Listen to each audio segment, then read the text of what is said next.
Hi, and welcome to Equilter Quick Tips. I'm Dana, and I manage customer service here at Equilter. Our segment today is called Marvelous Miters. The quilt this week, Enchanted Plumes, features a gorgeous fabric that will blow you away. It speaks for itself, it tells the whole story, and while the quilt is not difficult, it is important to pay attention to the details to really create a stunning piece of work.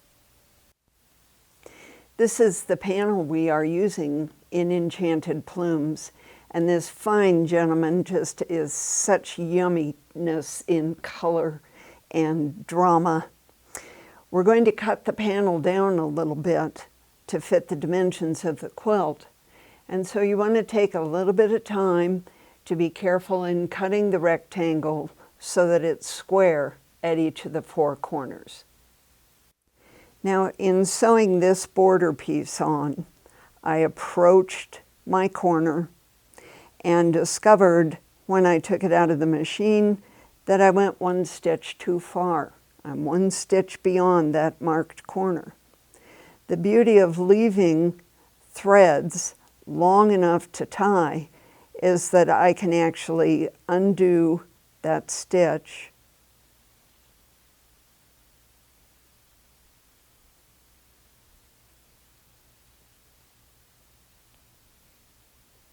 and get this knot exactly where I want it.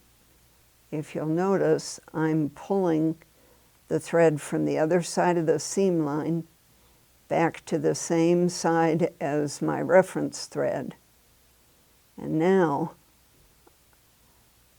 I'm going to tie a square knot.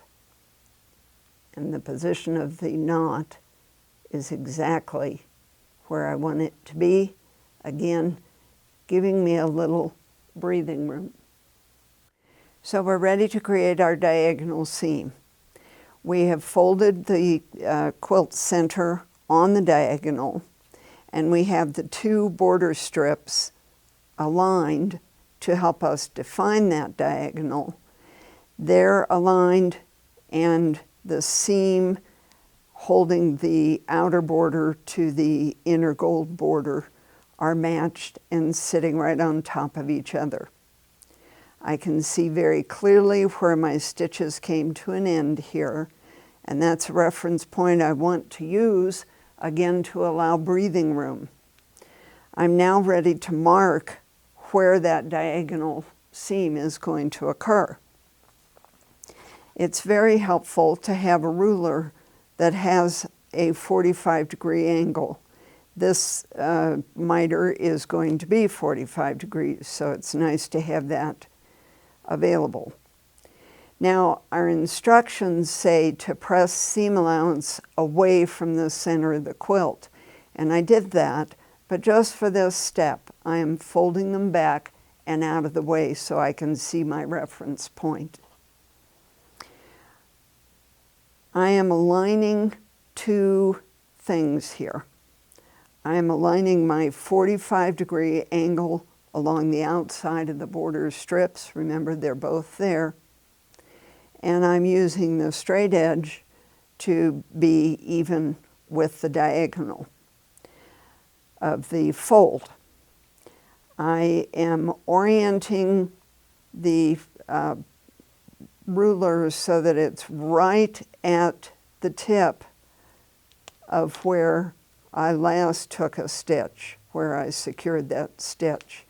And now pressing hard and holding everything in place, I'm going to make myself a diagonal design here, diagonal line. This line will appear magically after just a few seconds.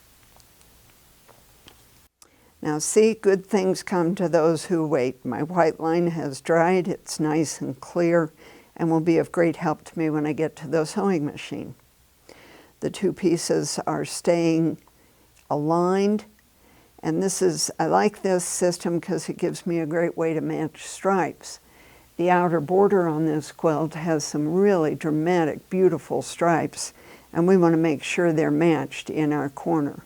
So let's go to the other corner and work on that for a little bit. So we've completed the miter on the second border. We've attached our third gold border, and now we are ready to attach the outer stripe. It is quite a large and dramatic stripe, and we want to make sure things match to carry through that effect. Again, I have folded on the bias, and it's always nice when things turn out like they're supposed to. As you can see, the bias is right on that seam from my previous miter. Now, I've got the two strips, the two pieces of the border, lying just like they did when we did the smaller second border. But now I can see these beautiful stripes coming together. And even though my seam's going to be on the diagonal, I want to make sure that these match. Wonderful process when fabric is well printed. I can simply lay these down and see that those stripes are aligning nicely, keeping those edges together. They're aligning at the top edge and the bottom edge, just like I did the small strips for our second border. Now, my previous ruler is a bit small, so we'll move toward a bigger ruler, and again, I will align it, leaving a little space here from my previous row of stitching, keeping my 45-degree line angled perfectly, so I create a 45-degree angle so that then when this is stitched, those lines will match beautifully. So let's go get some sewing done.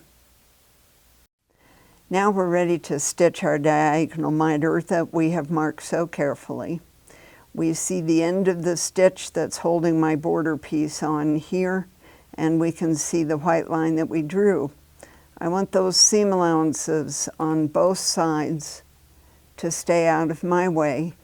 So we're moving under the presser foot, and I am trying to position the needle so it will start about a stitch length away from where that previous reference point ended. That gives me my breathing room. I'm going to remove the pin, and I'm going to start stitching. You'll notice I'm using a general purpose foot that has a nice center reference point, and that's what I'm using to follow the line that I drew. We'll turn it into a 1/4 inch seam later, but for now I want that seam allowance. I want all this extra fabric here in case I need to make an adjustment. You'll notice I didn't back stitch at the beginning, and I'm not going to back stitch here. But I am going to leave threads long enough that they can be tied. So I've sewn my diagonal miter seam here, and I am happy with the position, with the space that I've got here. That gives me the breathing room. So we're going to go ahead and tie this off by pulling that back thread through to the side we're viewing and tie our square knot. Remember, right over left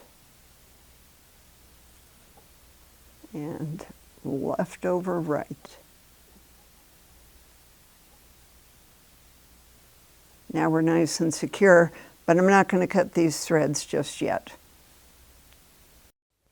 So I've turned the quilt over, and you can see these big pieces of the two border strips. We're checking to see how nice and flat this corner lies. I want to trim these, but I want to make sure my corner lies flat and doesn't curl up, doesn't curl away from me. and things are looking pretty good here. So now it's time to take the plunge, go back to our cutting board, and trim this seam allowance at 1/4 inch. So all that attention to detail has paid off. We have beautifully elegant corners here with the ombre fabric creating such an elegant color change, and it comes into the corners so nicely with that mitered approach. And again, this wonderful diagonal border, how nicely our stripes match. It just brings such an elegant touch to this wonderful, colorful quilt, Enchanted Plumes. Okay, so Enchanted Plumes is coming along. Again, it's not a difficult quilt, but our attention to details will really pay off in the end. We've got such beautiful fabrics to work with. You'll enjoy the process step by step. With Marvelous Miters today, we learned 2 tricks that will help us create nice corners. Allowing breathing space, and rather than back stitching, you can tie to secure your stitch ends to give you flexibility to get that breathing room placed just right. Thank you so much for watching Marvelous Miters on Equilter Quick Tips, and we'll see you next time.